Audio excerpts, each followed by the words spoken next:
Welcome back, everyone, to Vox Markets. My name is Paul Hill. I'm delighted today to better speak to Monique Fayad, CEO of Trellus Health, a pioneering resilience-enabled and AI-driven healthcare platform. So welcome, Monique.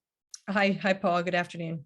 Yeah, it's great to see you again. Now, before we sort of run through today's trading update, I don't suppose you could quickly remind investors of the sort of unmet medical need that the business is addressing. Sure. So Trellus Health is starting out focusing on inflammatory bowel diseases, which is a chronic incurable an autoimmune disease that typically shows up early in life, in late teens, early 20s. And again, these patients have, very difficult symptoms throughout their life, and it can be fraught with high degrees of mental health burden, as well as surgeries and hospitalizations if the disease is not managed effectively. And what Trellus has done is we have licensed from the Mount Sinai IBD Center a methodology that's been proven and scientifically validated to show that if you can identify patients who have low resilience, and resilience again means not just psychological resilience, but also physical strength, stamina, nutrition. So we look at the patient holistically, not just from an anxiety and depression perspective. Identify those patients who have low resilience. You can predict those that are very likely, and there's an 80% positive predictive validity with this tool that we've licensed, that the patients will end up in the hospital if you don't work with them to build resilience over time. So by identifying where the patients need to build strengths, we use this proprietary approach. We build resilience over a 6-month period, and then after 6 months, we reassess the patient to see how the resilience is. And what's been shown through the data at Mount Sinai is by building resilience over that period, you almost eliminate expensive unplanned care events in the year following. So what's the sort of cost say? What's the sort of the cost of a patient who's not on this system and they go into hospital? What is it? I mean, I've seen sort of figures of like $45,000 a year or something crazy. Right. So on average, and this is published information from Optum and United Healthcare, an average IBD patient costs about $20,000 per year. So that's already about twice what a healthy patient costs. If there is a mental health comorbidity or any type of complications such as opioid use, steroid use, or anxiety, depression, that will double. So it goes up to $45,000. Yeah. If there's a hospitalization, it can go up to over $100,000. So these are very expensive patients in general, and very expensive if there is an unplanned care event, emergency department visit, or hospitalization, which can be frequent if the patient is not being effectively managed or has anxiety and depression and a tendency to go to the ER instead of understanding and better self-managing their disease. And presumably the Trellus platform sort of helps those patients which are sort of like most at risk, greatest, aren't they? So the people who are sort of like the highest probability of ending up in hospital or in A&E. Exactly. That's what's really unique about us. We have the tool to predict. We can identify those who are at risk, most at risk, and manage them through a personalized care plan, which again will take into effect a number of things. It's usually 2 or 3 things that these patients need to work on, something like disease acceptance or social support, or many of them, almost 30% of them, are malnourished. So you really do need to work on them to build them and make them strong, but really make them feel optimistic and hopeful about living with this lifelong incurable disease. Interestingly, acceptance is probably the biggest challenge, just getting people to accept that they have this disease and they need to change their lifestyle. They need to conserve energy. They need to eat properly, sleep properly. So we're changing lives. We're not just addressing symptoms. We're really changing lifestyles. And approximately how many people in the US sort of suffer from IBD, from sort of Crohn's and colitis? It's a low prevalence, but it's around 1%. So approximately 3 million people in the United States have this disease, but there are 70,000 new cases per year. So it's again, and because it is diagnosed early in life at a critical period when either people are going through teenage years or young adulthood, it's very, it can be very traumatic, to get this diagnosis when, when people are ready to head off to college or ready to get married. And so really the level, there are very high levels of anxiety and depression associated with this, not just because of the life issue, but it's also been proven the inflammatory effects of having an autoimmune disease actually affect the brain and cerebrospinal fluid. So it's not, just their own anxiety. There are actually things going on physiologically that are causing, the mental health burden. So we just need to be sensitive to that and address the whole person, and the fact that there is a very strong connection between the brain and the gut, and helping them cope and live their best lives. And is there any other sort of provider that gives you that sort of level of predictability and accuracy in terms of identifying which patients are most at risk, or the actual depth of the service? Is that a unique USP basically for Trellus? Yes. Or yeah, absolutely it is. There is no other tool that I'm aware of out there that's been scientifically validated to have a 90% positive predictive validity of identifying patients that are likely to end up in hospital in the next year. So this again has been, proven and actually just published in the Journal of Clinical Gastro and Hepatology by the co-founders. They've published a follow-on study that basically proves this again, and also shows that it's reducing opioid and steroid use. So this publication is out; it's in the public domain.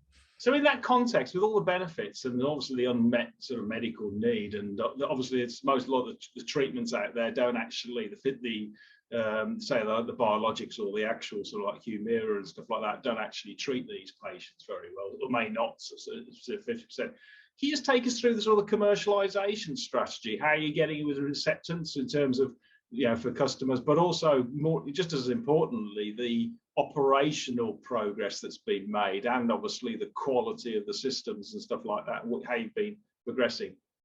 Yeah, so as we said in the trading update, we've made really good operational progress this year. So our systems, our technology, all operating very, very smoothly. We've tested them with beta patients. We've tested them with a subset of the customer with the Mount Sinai project that they've tested it and been very happy with it. We also have our clinical operation in place. So we have our team, our licensed care team through Connected Health Medicine of the nurse, the social worker, behavioral health specialist, and the dietitian are all trained on using the predictive platform, as well as the personalized care plans and the care coordination platform. So all of that is in place and ready to go.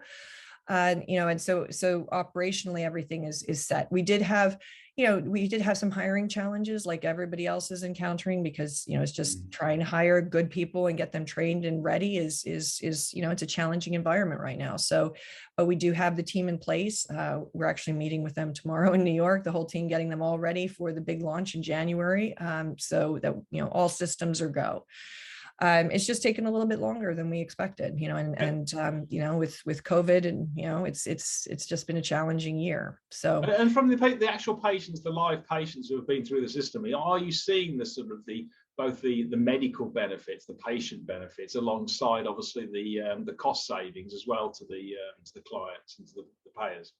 Well, unfortunately, these test patients haven't been on the system long enough for us to see those outcomes. We've gotten very good feedback that they've never had this level of care, which I'm not surprised. They've never had this level of empathy, from the traditional healthcare system, just because there's no time for it. So, we're providing a new service, which is a whole person service that is really all about empowering the patient and not just having them be kind of a passive, member in their healthcare journey. So. And just in terms of the actual signing up sort of new clients and new payers, etc., what's causing the sort of the longer than anticipated sales cycles? Is it because it's obviously a groundbreaking service and there's a lot of education and familiarization?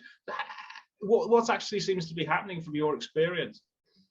What's a number of things. I mean, first, IBD as a disease category, having low prevalence, isn't necessarily at the top of all the payers' radars yet. So we have been educating them about the fact and the costs associated with it. And what's good is we can actually pull data, and we've been working with certain groups, gastro groups, who pull actual data and show that these costs are real. It's not just been published by United Healthcare and Optum, there's, their patients, like a small subset of patients, are driving a very large portion of costs. So the fact that this is a small and, kind of manageable population, but you can actually have an impact on cost management, is interesting to the payers, the health plans and health systems.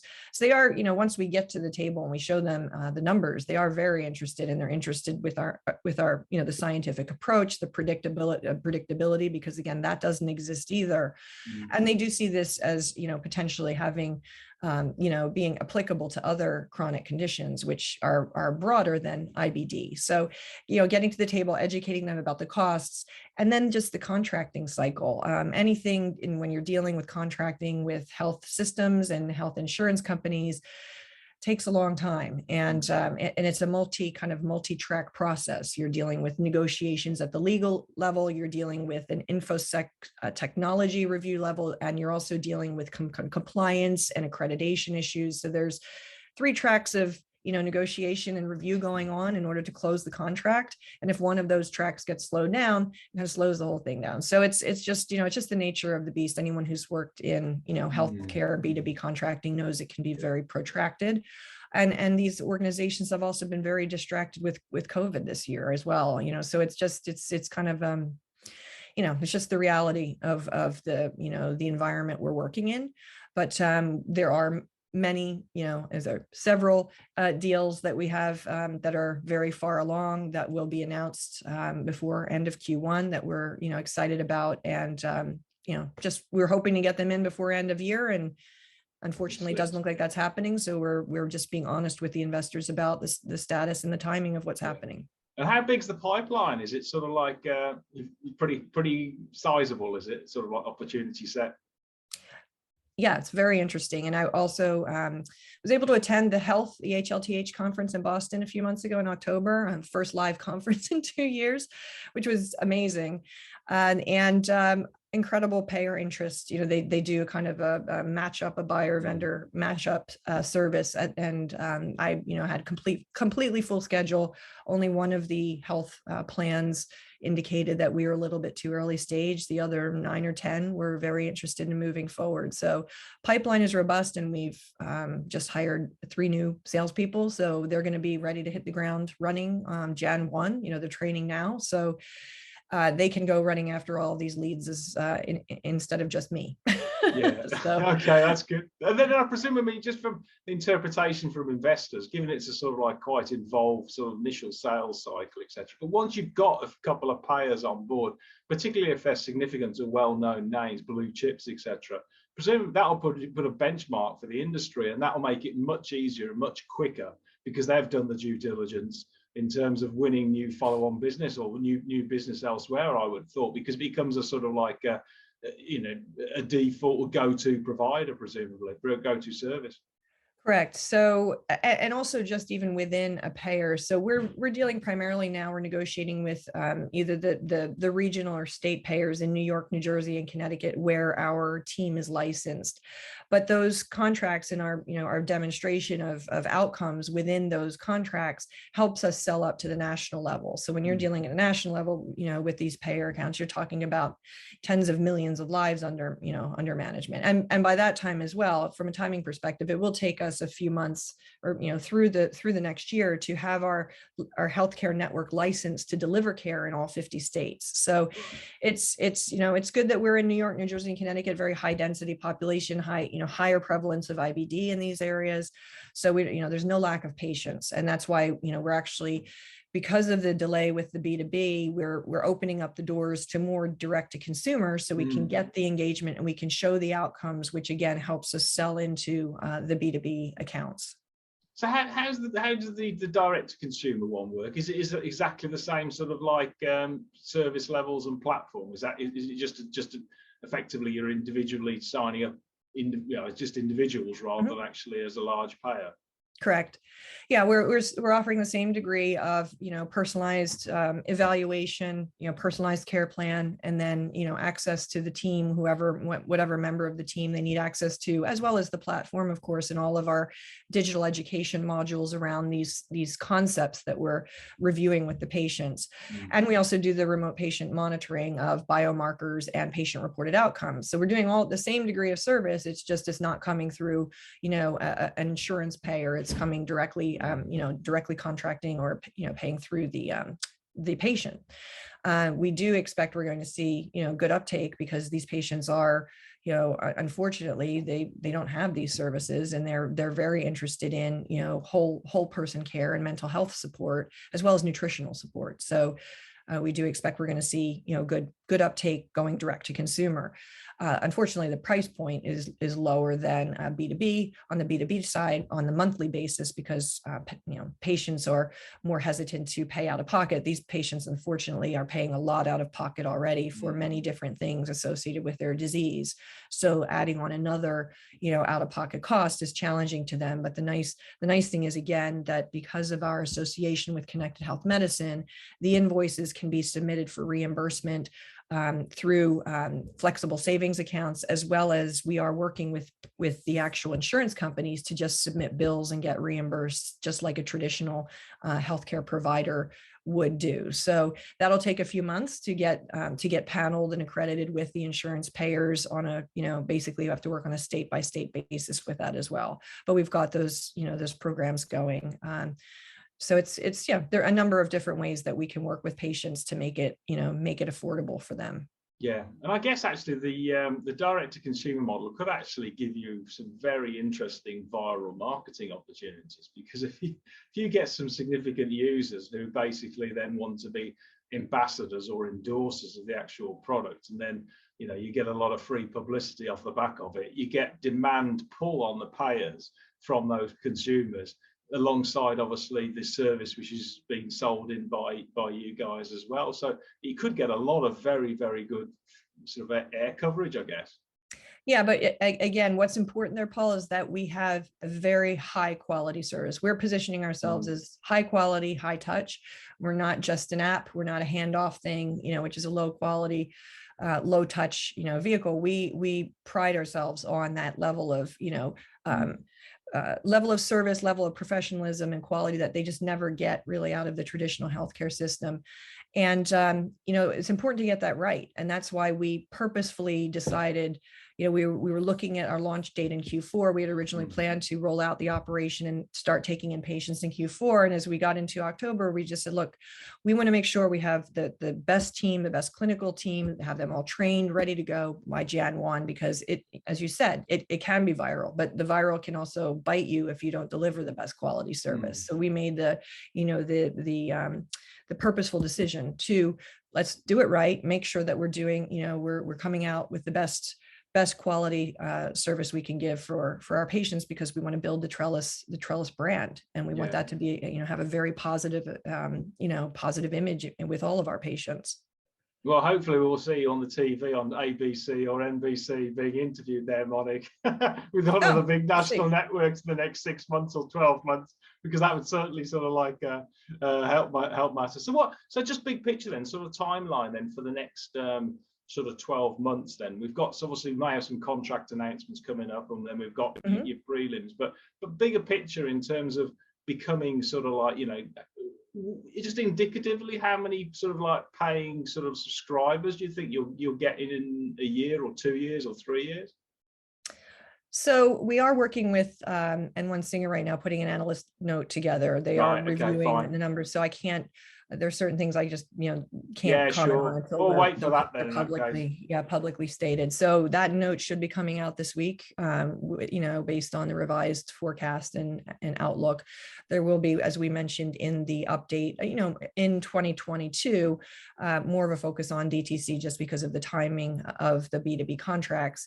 But the goal again is to really 2022 is a planning year for 2023 to get the B2B contracts and get those multi-year contracts from B2B, which have a higher price point and more basically recurring revenue. Yeah.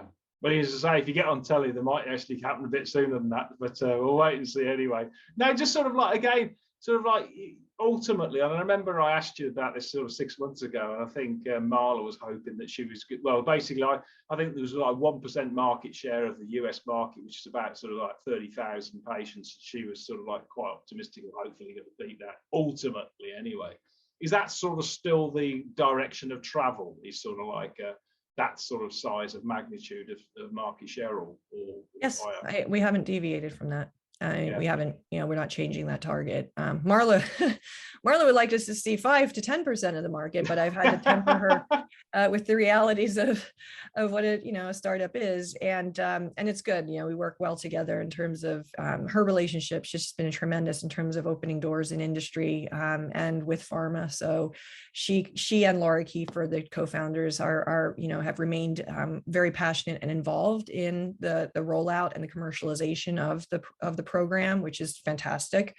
So yeah, we're still targeting what we were targeting. Our goal is to under promise and over deliver. So we'll see what happens over the next 3 years as this takes off. But we're in a number of very interesting discussions that could help our distribution gain that. So, And what about, I mean, international markets, just finally, in terms of, I mean, obviously the UK is just, the NHS is swamped. It wants as much resource pushed out into telemedicine, digital sort of delivery of services and stuff like that. This type of service would help the NHS hugely, because it would remove unplanned visits into A&E and into IC beds and stuff like that. Plus, it would allow people then to take responsibility for their own preventative care. I mean, I know it's sort of like very difficult to sort of gauge and stuff like that, but indicatively, overseas opportunities, what sort of timeline are you looking at? Yeah, so after we concluded our AIM raise in May, we did hire a UK MD, Alan Stevenson. He's been over there now for the last 6 months working on what is the plan, the timeline for implementation in the UK, and also the commercialization plan for it. So UK, as you know, is very different than United States in terms of the regulatory and reimbursement. So it's although it's a nationalized health system, it's still very fragmented in terms of working with the trusts, having to negotiate and identify, who the contract is with, et cetera. So, and also the technological regulatory environment in terms of GDPR and DTAC and a number of other things that we need to do to execute over there. So good news is, from a tech perspective, we've worked on all that. We've got our GDPR and DTAC underway. We do have to look at securing CE or CA, UK CA certification in the UK. So that's another regulatory hurdle we need to clear. So we're working on all of that, and again, working with our SAB member, Charlie Lees, up in Scotland, who's very keen. He's got access to thousands of patients up in Scotland that could be using this right now, and zero, psychosocial support, zero nutritional support. So it's just very, very, this could be a very helpful service in the UK. We're hoping that the tech funds, the health tech funds, become more centralized. That can help us gain access to those funds so that we can find the source of revenue more quickly and easily. But we're kind of working on a number of different fronts. With the goal of having something in terms of a research, R&D effort implemented before the end of next year. And again, if we can't find a paying contract, we'll still do it, but it'll be with a smaller number of patients, just to get the validation in the UK market that this has the same effects that it does in the US, which we don't expect it won't, because it's the same disease, same problem. If anything, the access to psychological support and multidisciplinary support is possibly even harder in the UK. So. I think this could be just as groundbreaking there as it is here. It's just, again, complying with all the regulatory hurdles and reimbursement hurdles that are present in the UK. And then we'll also have some interest, potentially in Canada as well. So we'll see. There will be some activity, outside of the US in 2022, but really, again, the lion's share of our activity is going to focus in the US. Okay, good. All right, well, thanks very much again for your time, Monique, and best of luck. And hopefully we'll be touching base the next few months for some sort of contract news, but looking forward to it. Yep. Thank you so much. Thanks for the time, and happy holidays to you, Paul. Yeah, have a great Christmas. Okay, thank you. Take care. Take care.